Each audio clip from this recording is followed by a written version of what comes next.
Hello friends, welcome to your channel study উন্নয়ন। তোমাদের নিজেদের চ্যানেল স্টাডি উন্নয়নে সকলকে স্বাগত। আজকে আমি তোমাদের জন্য নিয়ে এসেছি জেনারেল নলেজের সংবিধান সংক্রান্ত কিছু গুরুত্বপূর্ণ প্রশ্ন ও উত্তর। এই প্রশ্নগুলি ডাব্লিউবিপি কনস্টেবল এবং কলকাতা পুলিশ ছাড়াও ডাব্লিউবিএসএসসি, ডাব্লিউবিপিএসসি, ডাব্লিউবিসিএস এবং রেলওয়ে এছাড়াও যে কোনো আপকামিং পরীক্ষার ক্ষেত্রে খুবই গুরুত্বপূর্ণ। তো চলো বেশি দেরি না করে ভিডিওটি শুরু করা যাক। আজকের প্রথম প্রশ্ন, কোন সংবিধান সংশোধন পঞ্চায়েত রাজ ব্যবস্থার সঙ্গে সম্পর্কিত? 52তম, 62তম, 63তম নাকি 73তম? এর সঠিক উত্তর হচ্ছে 73তম। Option D is the right answer. এখানে বক্সে দেখো, 73তম সংবিধান সংশোধন 22 ডিসেম্বর 1992 খ্রিস্টাব্দে লোকসভা দ্বারা এবং 23 ডিসেম্বর 1992 খ্রিস্টাব্দে রাজ্যসভা দ্বারা পাস হয়। এই সংশোধন 24 এপ্রিল 1993 খ্রিস্টাব্দ থেকে লাগু হয়। নেক্সট, তারপর দেখো, ভারতীয় সংবিধানের 5 থেকে 11 নম্বর ধারায় কোন বিষয়টি ব্যাখ্যা করা হয়েছে?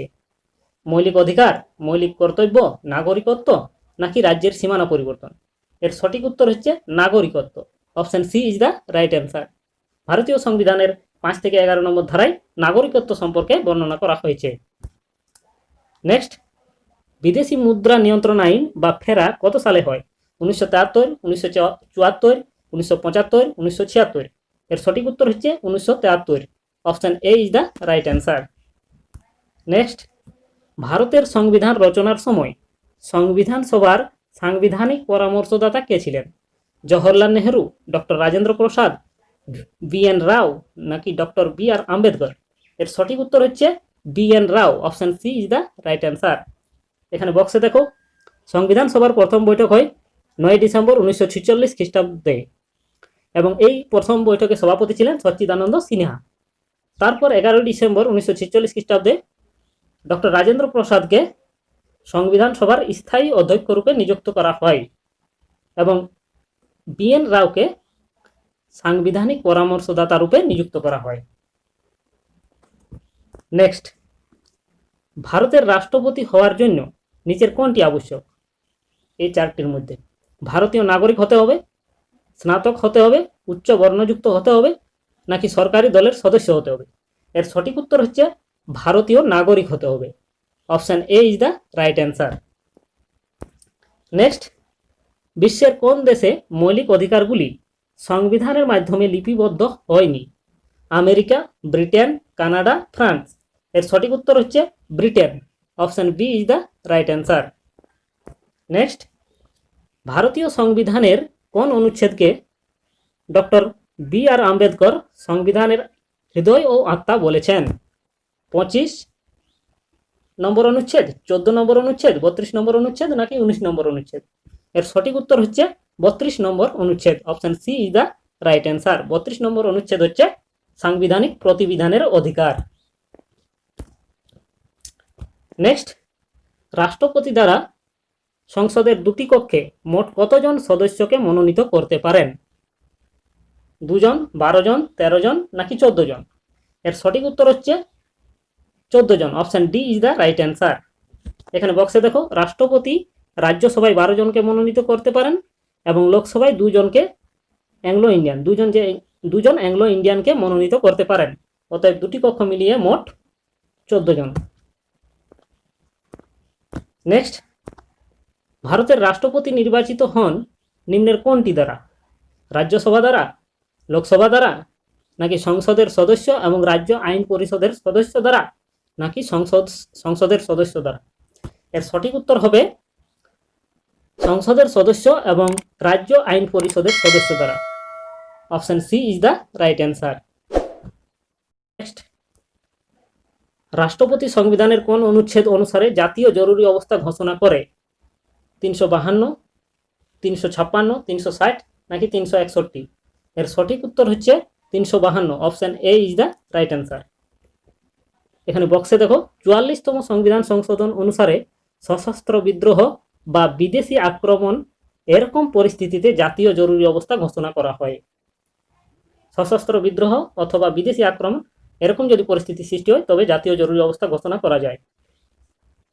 এখন পর্যন্ত ভারতে তিনবার একটা হচ্ছে 1962 খ্রিস্টাব্দে ভারত চীন যুদ্ধের সময়, আরেকটা হচ্ছে 1971 খ্রিস্টাব্দে ভারত পাক যুদ্ধের সময়, আরেকটি হচ্ছে 1975 খ্রিস্টাব্দে অভ্যন্তরীণ অশান্তির জন্য জাতীয় জরুরি অবস্থা ঘোষণা করা হয়। নেক্সট, রাজ্যপালকে শপথ গ্রহণ করান কে? ভারতের রাষ্ট্রপতি, ভারতের উপরাষ্ট্রপতি, হাইকোর্টের প্রধান বিচারপতি নাকি সুপ্রিম কোর্টের প্রধান বিচারপতি? এর সঠিক উত্তর হচ্ছে হাইকোর্টের প্রধান বিচারপতি।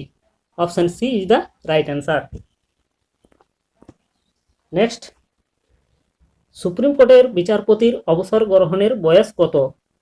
60, 62, 65 নাকি 70? এর সঠিক উত্তর হচ্ছে 65 বছর। Option C is the right answer. এখানে বক্সে দেখো, সংবিধানের 124-এর 2 নম্বর অনুচ্ছেদ অনুসারে সুপ্রিম কোর্টের বিচারপতিদের অবসর গ্রহণের বয়স হচ্ছে 65 বছর। 124-এর 2 নম্বর অনুচ্ছেদে।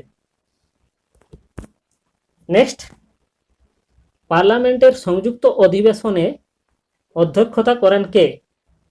লোকসভার প্রবীণ সদস্য, রাষ্ট্রপতি, লোকসভার অধ্যক্ষ নাকি প্রধানমন্ত্রী? এর সঠিক উত্তর হচ্ছে লোকসভার অধ্যক্ষ। Option C is the right answer. পার্লামেন্টের সংযুক্ত অধিবেশনে অধ্যক্ষতা করেন লোকসভার অধ্যক্ষ। নেক্সট, ভারতীয় সংবিধানের কোন অধ্যায় কল্যাণকারী রাষ্ট্রের ধারণা বর্ণনা করা হয়েছে? ভারতীয় সংবিধানের কোন অধ্যায়ে কল্যাণকারী রাষ্ট্রের ধারণা বর্ণনা করা হয়েছে? প্রথম, দ্বিতীয়, তৃতীয় নাকি চতুর্থ? এর সঠিক উত্তর হচ্ছে চতুর্থ। Option D is the right answer. এখানে বক্সে দেখো, ভারতীয় সংবিধানের চতুর্থ অধ্যায়ে নির্দেশাত্মক নীতির বর্ণনা করা হয়েছে। চতুর্থ অধ্যায়ে আছে নির্দেশাত্মক নীতির বর্ণনা। এই নির্দেশাত্মক নীতির মধ্যেই কল্যাণকারী রাষ্ট্রের ধারণা নিহিত আছে। নেক্সট, রাজ্য আইনসভার অনুমোদন ব্যতীত রাজ্যপাল দ্বারা জারি করা অধ্যাদেশ কত সময় পর্যন্ত লাগু থাকে? 6 মাস, 6 সপ্তাহ, 1 বছর নাকি 1 মাস? এর সঠিক উত্তর হচ্ছে 6 সপ্তাহ। Option B is the right answer. এখানে বক্সে দেখো, রাজ্যপাল দ্বারা জারি করা অধ্যাদেশ অনুচ্ছেদ নম্বর হচ্ছে 213, রাজ্যের আইনসভা দ্বারা অনুমোদন হওয়া আবশ্যক। রাজ্যপাল দ্বারা জারি করা অধ্যাদেশ রাজ্যের আইনসভা দ্বারা অনুমোদন হওয়া আবশ্যক। তা না হলে কি হয়? তা না হলে অধ্যাদেশ 6 সপ্তাহ পর সমাপ্ত হয়ে যায়। নেক্সট, পার্লামেন্টের কোনো বিল অর্থ বিল কিনা তা কে নির্ণয় করে? রাষ্ট্রপতি, উপরাষ্ট্রপতি, প্রধানমন্ত্রী নাকি লোকসভার অধ্যক্ষ? এর সঠিক উত্তর হচ্ছে লোকসভার অধ্যক্ষ। Option D is the right answer. পার্লামেন্টের কোনো বিল অর্থ বিল কিনা তা নির্ণয় করেন লোকসভার অধ্যক্ষ। নেক্সট, মুখ্যমন্ত্রীকে নিয়োগ করেন কে? মুখ্যমন্ত্রীকে নিয়োগ করেন কে? রাষ্ট্রপতি, প্রধানমন্ত্রী, রাজ্যপাল নাকি হাইকোর্টের প্রধান বিচারপতি? এর সঠিক উত্তর হচ্ছে রাজ্যপাল। Option C is the right answer. মুখ্যমন্ত্রীকে নিয়োগ করেন রাজ্যপাল। এখানে বক্সে দেখো, সংবিধানের 164-এর 1 নম্বর ধারা অনুযায়ী রাজ্যপাল দ্বারা মুখ্যমন্ত্রীকে নিয়োগ করা হয়। নেক্সট, ভারতীয় সংবিধানে কয়টি তফসিল আছে? 10টি, 11টি, 12টি নাকি 13টি? এর সঠিক উত্তর হচ্ছে 12টি। Option C is the right answer. বক্সে দেখো, মূল সংবিধানে 8টি তফসিল ছিল। যখন সংবিধান রচনা করা হয় সেই মূল সংবিধানে 8টি তফসিল ছিল, কিন্তু বর্তমানে এখন 12টি তফসিল আছে। নেক্সট, রাজ্যসভার সদস্যগণকে নির্বাচিত করেন কে? জনগণ। রাজ্যসভা অর্থাৎ সংসদের উচ্চ কক্ষ। সংসদ হচ্ছে 2টি কক্ষ, একটি রাজ্যসভা, একটি লোকসভা।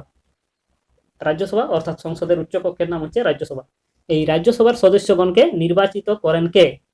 জনগণ, লোকসভা নাকি বিধানসভার নির্বাচিত সদস্যগণ নাকি বিধানসভার অধ্যক্ষ? এর সঠিক উত্তর হচ্ছে অপশন সি, বিধানসভার নির্বাচিত সদস্যগণ। Option C is the right answer. Next, Sarkaria commission কোন বিষয়ের উপর রিপোর্ট দেওয়ার জন্য গঠন করা হয়? সরকারি কর্মচারীদের জন্য নতুন বেতন কাঠামো, কেন্দ্র রাজ্য সম্পর্ক, বাবরি মসজিদ বিবাদ নাকি কাবেরী বিবাদ? এর সঠিক উত্তর হচ্ছে বাবরি মসজিদ বিবাদ। ভুল বললাম, এর সঠিক উত্তর হচ্ছে কেন্দ্র রাজ্য সম্পর্ক। Option B is the right answer. Sarkaria commission কোন বিষয়ের জন্য রিপোর্ট দেওয়ার জন্য গঠন করা হয়, সেটা হচ্ছে কেন্দ্র রাজ্য সম্পর্ক। এখানে বক্সে দেখো, সরকারিয়া কমিশন 1983 খ্রিস্টাব্দে কেন্দ্র রাজ্য সম্বন্ধে বিচারের জন্য গঠন করা হয়। সরকারিয়া কমিশন 1987 খ্রিস্টাব্দে তার রিপোর্ট পেশ করে। তো বন্ধুরা, এই ছিল আজকের সেশন। যদি ভিডিওটি ভালো লেগে থাকে তবে অবশ্যই লাইক করো, বন্ধুদের মধ্যে শেয়ার করো এবং অবশ্যই চ্যানেলটিকে সাবস্ক্রাইব করো। ভিডিওটি দেখার জন্য ধন্যবাদ।